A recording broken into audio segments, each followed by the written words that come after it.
Hey everyone, Hybrid Toy Reviews here, wanting to take a look at the Indiana Jones Adventure Series Professor Indiana Jones from Indiana Jones and the Last Crusade. An excellent movie, an excellent outfit from said movie, and a figure that I was really excited to see at my local GameStop the other day. Thanks to my friend Mark, who works there, for letting me know that it showed up and setting it aside for me so I could come pick it up. It's a welcome addition to my collection, and I'm super excited to review it for you guys. So let's go ahead and get into that.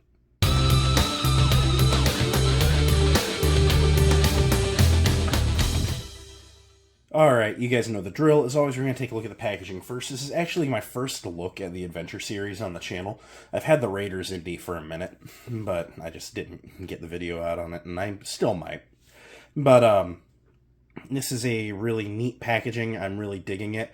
Adventure Series is kind of in a unique boat with the plastic-free packaging thing, because their first wave hit after plastic-free packaging started. So they've actually never had a window on these. And now that Hasbro said they're doing away with plastic-free packaging, makes you wonder, what are they going to do? I mean, at this point, they're looking at an immediate package redesign. So, not a backtrack like Black Series can do, but they've got to redo, they've got to design it to look good with a window now. So we'll see how that works out for them. But up top, you have the Indiana Jones logo, Adventure Series. You have a picture, a render of the figure. You got a photo of him in the movie, a couple different scenes here. Indiana Jones, in quotes, Professor. Warning, 4+ plastic-free packaging. They got to blow themselves about that still. More pictures from the movie on the side here. This side of the box shows you the Professor Indiana Jones figure, and then some of the Wave 1 figures. Around back, it says he's from the Last Crusade, and that he's Professor Indiana Jones again. Nice picture of the render again. Picture of the figure and his accessories. Bunch of legalese. Underneath, there's a barcode under that nice GameStop sticker. And up top, there's a little hanger tab. So very standard packaging practices here. So let's go ahead, open them up, take a look at what we're getting in the box. So here we have Indy out of the packaging, and as always, we'll start with the figure. But before we get to that, I just wanted to show off something. So this is something I really, really like with the Adventure series. Because of the plastic-free packaging, the figures come like wrapped in tissue paper inside of the box, which is fine. And, you know, a lot of like Black Series and Marvel Legends, they just use white tissue paper and it's whatever. But the Adventure series actually prints this like retro map on the tissue paper bags. It reminds me of, like, in the movies, you know, when Indy's, you know, got his mission, you know, he knows what he's going to go look for, and they always, you know, do the dotted line with the plane traveling across the map, and I don't know, this is really cool. It looks like a very rudimentary South America map on both bags, and which is fine, but just a really cool little thing that they don't have to do, but it makes me super happy to see it. So, that aside, let's look at our accessories. So, Indy comes with some pretty good ones. The littlest one first. This is actually Henry Jones Sr.'s Grail Diary. Remember in the beginning of the movie, Indy gets it in the mail. So, this is it wrapped up in paper with a string tied around it, with a bunch of stamps on it and the address on it. And because I don't think it's been a minute since I've seen this movie, but doesn't he not open it for a while? He carries it, you know, like wrapped up for some time. So it's a nice accessory, one that he holds in his semi-open hand rather nicely, and just a cool accessory. Then he comes with the bone torch from the catacombs into the library, where it's just a nice human femur. And then he wrapped the rags around it and lit it up, and it's a really nice looking torch. There's a little bit of paint going on in the flames. Gotta be honest, that's a touch heavy-handed in places to where it's almost distracting. I kind of wish they had just let that be orange transparent plastic. And the bone is very rubbery. Not super keen on that. It's weird, the bone handle is actually more rubbery than the flame itself. Not really sure what's going on there. But whoever's leg this was, he needed to drink some more milk. He needs to get that vitamin D up, because he got that limp leg. But that's alright. It's a cool accessory, and it translates well to action figure form. And then, something that I really, really love is the Crusader shield, which was in the casket in the crypt underneath of the library, which was super sick. Some nice maroon, kind of rust orange areas with the crosses on the opposing corners. There is little squiggles molded in to imply the text that Indy got the rubbing off of in the film. but it's obviously so small here in action figure scale that you're not going to be able to make any of it out. But just a very nice piece.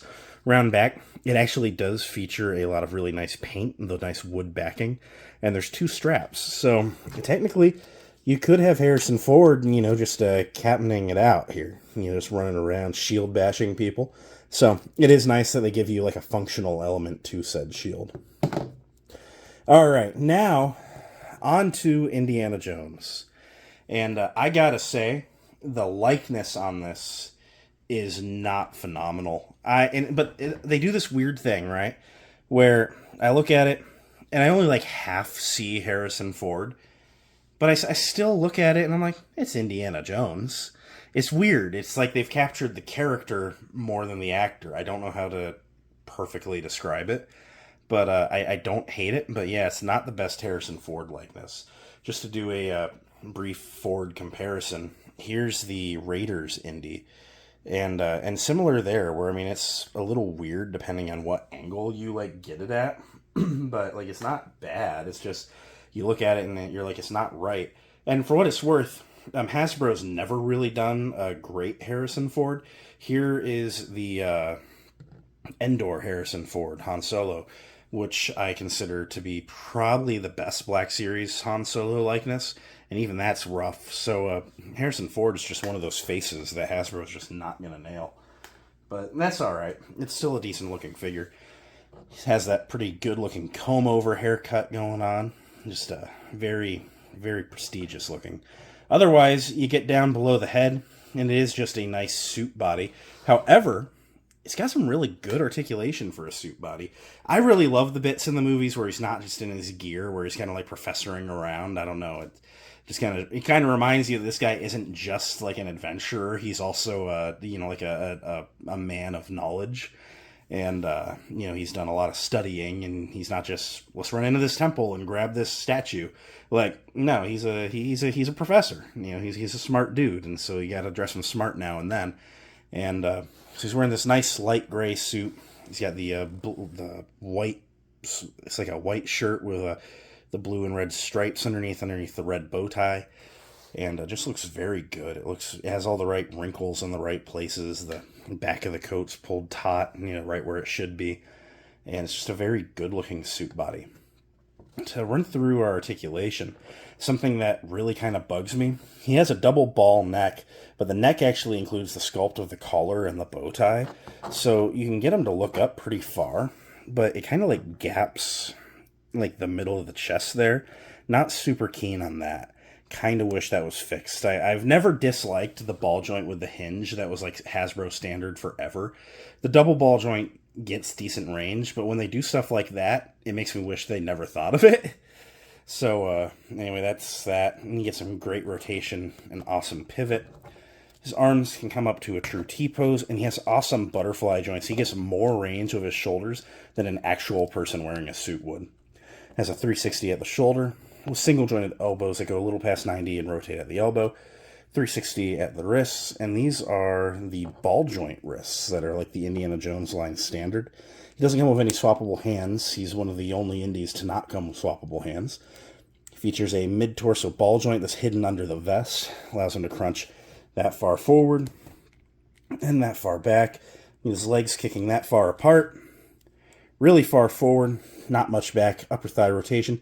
Single jointed knees that can go to 90 and then rotate at the knee. And then the feet can point straight down, a little forward, and there's a forward-facing pin for rocker, allowing you to get some pretty decently wide stances with both feet flat on the ground. And let me just get him standing up. And just to do some size comparisons, I guess I'll bring the guys back. Here he is next to Raiders Indy. Standing just about the same height, minus the little bit of hat advantage. Here he is next to Endor Han Solo. Just a touch taller than Endor Han, but not bad. And just because the guy's here, how about a Shore Trooper? Since I don't really have a lot of indie figures to compare to just yet.